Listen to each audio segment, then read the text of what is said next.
world destroys your opportunity, and it breaks your heart. This movie is based on a true story. A girl named Joy is part of a big family. From an early age, Joy loves making various crafts with her own hands. Joy's mother Terry constantly sits in her room watching melodramas. The only person who truly understands Joy is her grandmother Mimi. One day she tells the granddaughter that a great future awaits her. Many years have passed. Joy's life is not turning out the way she wanted. However, Joy still loves inventing various interesting things, hoping that she will someday be able to patent something. Terry still spends all her time watching endless love series. Joy is running late for work when there's a knock on the door. Standing on the doorstep was Rudy, her father.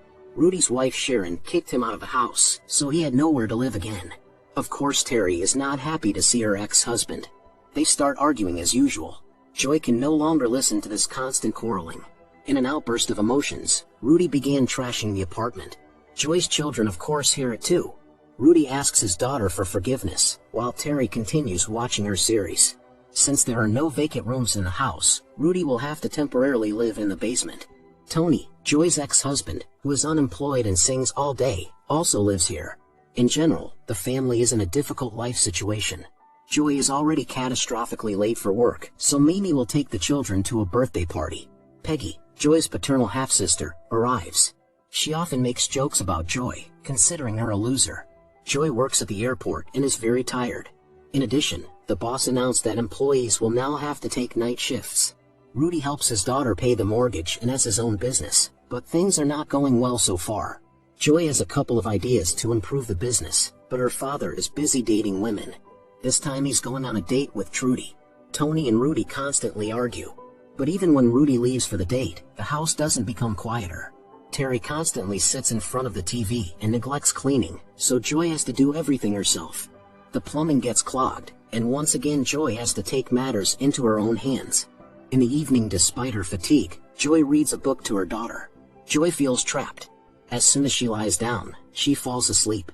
Joy has a nightmare about becoming the heroine of the series her mother watches. She thinks about how her last 17 years have gone nowhere. After the parents' divorce, her life has gone wrong. Joy woke up to the doorbell ringing. It was Jackie, Joy's childhood friend. The women hadn't seen each other in a long time and finally had a heart-to-heart conversation. Joy honestly talked about all her life problems. She works all the time, but it's still not enough money. Joy doesn't understand how her life has come to this. She used to have many plans for the future, but with each passing year it seems more unattainable and distant. Jackie recalls the party where Joy met Tony and fell in love at first sight. Tony is the son of a music teacher who dreams of becoming a popular singer. He shared this with his new acquaintance. Tony believes that everyone should do what they want without getting caught up in mundane matters. Joy also shared about her dream of patenting one of her inventions. She was an honors student in school and got accepted into a college in Boston, but she had to stay here and help the mother, as well as the father with his business. Since then, Joy and Tony have been inseparable. In this difficult period, Joy needed someone who would bring joy into her life. Soon the lovers decided to get married. Rudy does not approve of his daughter's choice. In his opinion, Joy could find a much more successful husband. However, Joy loves Tony and has cast aside all doubts. Rudy raised a toast, saying that he had been married twice, and those were the worst times of his life. But now he is happy because he met Sharon. Joy couldn't bear it and burst into tears. The best day of her life was hopelessly ruined. Soon the couple had 2 children, but Tony refused to work, wanting to focus only on music. This caused constant arguments between the husband and wife. Joy feels like she's going crazy, and she definitely doesn't want to repeat her parents' fate. That's why Joy decides to file for divorce. Meanwhile in the present, Rudy is having fun with his new girlfriend. Trudy is a wealthy widow who still has a yacht from her late husband. Trudy invited Rudy and his family for a yacht ride. Soon they all gathered together. Tony was also here, helping to take care of the children. Rudy feels that it will be a disaster. During the voyage, they accidentally spilled red wine on the yacht's floor, which was built of expensive white wood. While everyone was having fun, Joy as usual was cleaning up the mess and hurt her hands. That same evening, a grand new idea came to her mind, and she started talking to herself while the others looked puzzled. There was a knock on the door. It was the plumber, Twisant. Terry really didn't want anyone else in her room, and she didn't want to be distracted from her series. Despite the late hour, Joy is not about to go to bed because she constantly has nightmares. Her father, grandmother and ex-husband realized that she's on the verge of a breakdown. Joy fell asleep right on the stairs, dreaming of escaping from all of this. Rudy and Tony carried her to the couch. Of course, Joy had another nightmare. She can't stop thinking about the 17 wasted years of her life. Joy used to come up with different things and diligently pursue her goals, but then something went wrong. In the morning, Joy told her ex-husband and father to finally move out, otherwise their life will continue to be unbearable. Joy is also determined to meet with Trudy and discuss investing in her new idea. Using her daughter's colored pencils and paper, as well as other available materials, Joy began to bring her idea to life. Later, Joy told Trudy about her new business project. It was an innovative mop. However, for Trudy, just the blueprints weren't enough. She wanted to see something more visual. That's exactly what Joy did. This time she intends to see it through to the end. Suddenly, Joy's mother entered the room with Toussaint. Joy was shocked because Terry hadn't interacted with men for 8 years. Joy sought help from her father's employees to create all the necessary parts. Jackie helps her bring this idea to fruition. Finally, Joy presented the finished mop to Trudy and others. Peggy doesn't believe in the success of this idea, considering it complete nonsense. Trudy explained all the risks involved in this venture, but Joy assured her that she is ready for any challenges. Trudy decided to exercise caution and entrusted her lawyer to conduct a global patent search. It turned out that there's a factory in Hong Kong making a similar product. Terry doesn't want to let Toussaint go, but he has a lot of work. Only now did the woman realize how lonely she had been all these years, which made her cry. The family gathered around the table. Trudy explained that she found someone in another state who can handle the production of the first batch of products. As a precaution, they have to pay him a fee for the patent. Soon Joy received the first assembled mop. The local pastor brought women volunteers to Joy for product testing. From that moment on, the big work began. However, Trudy marred Joy's joy. The manufacturer sent a huge bill for redoing the same batch 4 times. Joy called the manufacturer and said she wouldn't pay for his own mistakes. In the end, Joy hung up. Trudy, who knows how business works, advised her to sell the first batch of products. Joy approached various manufacturers to buy her mop and organize supplies to stores, but no one was interested in collaboration, primarily because of the high cost of the mop. Joy had no choice but to promote her product independently. However, passers-by only mocked her. Then Jackie had an ingenious idea. They staged a small play in which Jackie pretended to advertise the mop, and Joy acted as an intrigued passerby who was interested in the product. Tony happened to see this.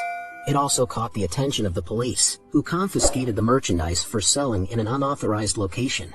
That's when Joy's deception was exposed. The ex-husband didn't even support her. Joy is desperate because nothing is working out for her. On top of everything else, the home phone service is off for non-payment, and Joy's son has fallen ill. The woman is exhausted and upset. Today, she had to endure shame in front of everyone. But Mimi urges her granddaughter not to give up and to keep moving towards her goal, no matter what. There was a knock on the door. It was Tony, who felt guilty towards his ex-wife. He wants to make amends and says that he has an old acquaintance who works in a large company. Tony wants to try to arrange a meeting for Joy with him. Joy doesn't hide her skeptical attitude, but the company looks very impressive. Tony and Joy waited for a very long time. After several hours, Neil Walker said that he couldn't hear them out today because he has a lot of work. However, after getting to know Joy personally, Neil agreed to give her a few minutes. During the presentation, Joy was very nervous as she had never spoken in front of such a distinguished audience. Neil decided to tell Joy about himself. He is the one who decides which products will go into stores. Neil warned that he selects products very carefully and conservatively. Most of Neil's day is spent rejecting applications from people like Joy. She realized that she had to stand her ground to the end, because there might not be another chance. Joy demonstrated her mop in action to Neil, saying that she invented it because it's better than anything she has tried in stores. Neil asked her to stop and asked if she could make 50,000 mops by next week. Yeah, I think so. Later, Neil introduced Joy to Todd, who will present her product at the upcoming presentation. Todd turned out to be a very vulnerable and sensitive person, but according to Neil, he sells products better than anyone else. Neil also showed astonished Joy the advertising space. The decorations changed depending on the product being advertised. Joan and Cindy represent the products, and they are the best in their field. Joy looked at all of this with admiration and listened carefully to Neil's advice. Joan and Cindy make huge sales, receiving hundreds of calls in minutes. Neil told Joy to go home, contact her lawyer, carefully review the contract, and make sure her product is in order. However, money remained the main problem for Joy. She had to find $200,000 to produce 50,000 mops. But Trudy agreed to write her a check for only half the amount so Joy would share all the financial risks with her. Joy had no choice but to take out a second mortgage on her home. She realizes that if her advertising company fails, she will be left with nothing and mired in debt. The day has come when the advertising campaign was launched. The whole family gathered in front of the TV. Joy is very nervous. However, Todd had absolutely no idea how to use this mop. Not a single call came in from customers. Joy realized that not only had she failed, but she was also in huge debt. At first, silence fell among the family members, and then they began to argue. Christmas Eve was spoiled. Suddenly the phone rang. Joy picked up the phone with fear. It was Neil, who said he was sorry that her product didn't sell. According to Neil, the problem was not with Todd, but with the product itself. As agreed in the contract, the company would reimburse her for a third of all expenses. Joy asked Neil to give her another chance, but he said he couldn't do that. Then Joy, full of determination, went to Neil's office and expressed everything she thought. Joy intends to promote the product herself. And even though Neil was against it, Joy made it clear that she did not accept a negative answer because no one knows her product better than she does. Although Joy had never appeared on camera before, Neil decided to give her another chance to sell the mops. The makeup team worked on Joy's image, but she remained dissatisfied with the result. Joy is convinced that if she looks like an ordinary housewife, other women will be more willing to buy her product. Joan and Cindy wish Joy good luck. There are only a few minutes left until the broadcast, and Joy is very nervous. This is her last chance to prove to everyone that she was right. However, in front of the camera, as is often the case with beginners, Joy fell into a stupor. Neil realized that it was a complete failure. Suddenly a call came into the live feed. It was Jackie, who introduced herself as a satisfied customer. She talked about the advantages of the mop. Thanks to the support of her best friend, Joy gained confidence and started promoting her product to millions of viewers. Thousands of calls started coming in. It was an absolute success. Watching it on TV, Jackie is proud of her friend. Neil, who did not expect such huge sales, said that this woman will create a new business. After the live broadcast, Joy can barely hold back tears. From now on, they will be business partners and friends. Joy organized a party to celebrate her success. She is very grateful to Tony, who introduced her to Neil. Joy herself manages the production. Neil also oversees the process. The mop advertising campaign has started again. Sales increase with each run. Joy was over the moon with happiness, but one call marred her joy. Joy rushed home. The whole family was already gathered. It turned out that Mimi had suddenly passed away. Joy didn't want to believe it because the grandmother had always supported her and been there for her, no matter what. Soon the funeral took place. Everyone deeply mourned for Mimi, who held the whole family together. Rudy whispered to his daughter that they had problems with the manufacturer who raised the price. Rudy sent Peggy as the representative to resolve the situation, which of course did not please Joy. However, instead of negotiating the price reduction, Peggy discussed her own project with the manufacturer. She envies her sister and also wants to have a business. Joy told her relatives never to conduct business on her behalf in the future. On the next flight, Joy flew to California to personally talk to Gerhard. Joy stated that she would not overpay and that she would sue if necessary because her sister was not an official employee of her company and had no right to negotiate on her behalf. Gerhard said that production costs were rising and therefore the price was increasing. Then, under the pretext of going to the restroom, Joy sneaked into the workshop and found out that Gerhard had embezzled her patent. Joy is about to retrieve her blueprints and molds, but Gerhard called the police, claiming that Joy illegally intruded into his workshop.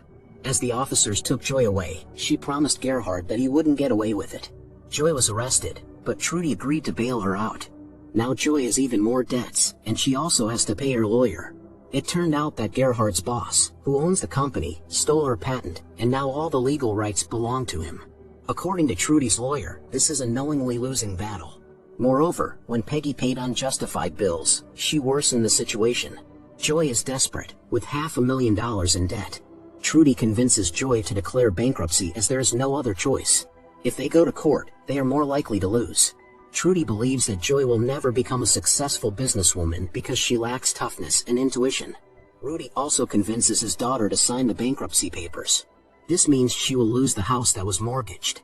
Joy has no choice but to do it. She became hysterical, screaming that Mimi was wrong about her. She believes that these mops were the dumbest idea in her life. Asking her family to leave her alone, Joy went to the bathroom and cut her hair. It helped her calm down. She spent the whole night reading all the contracts and documentation. In the morning, Tony couldn't find his ex-wife anywhere and started to worry.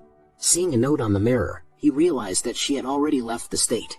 Meanwhile, determined, Joy flew to California and checked into a hotel, where she met a man to whom she had been transferring a portion of the profits all this time, because he was allegedly manufacturing goods similar to her mops in Hong Kong.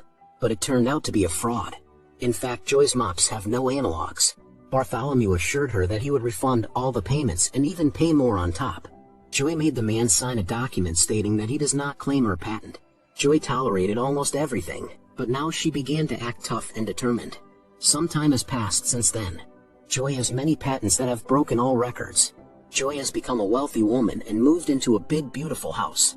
And although Joy's relatives still often give her trouble, Tony and Jackie remain her loyal advisors and best friends. Now Joy helps people like her, who have amazing ideas, but who have no support. By the way, Joy and Neil have become business competitors, but it doesn't stop them from remaining friends. Neil is very proud of Joy, who has achieved everything on her own, overcoming all the difficulties.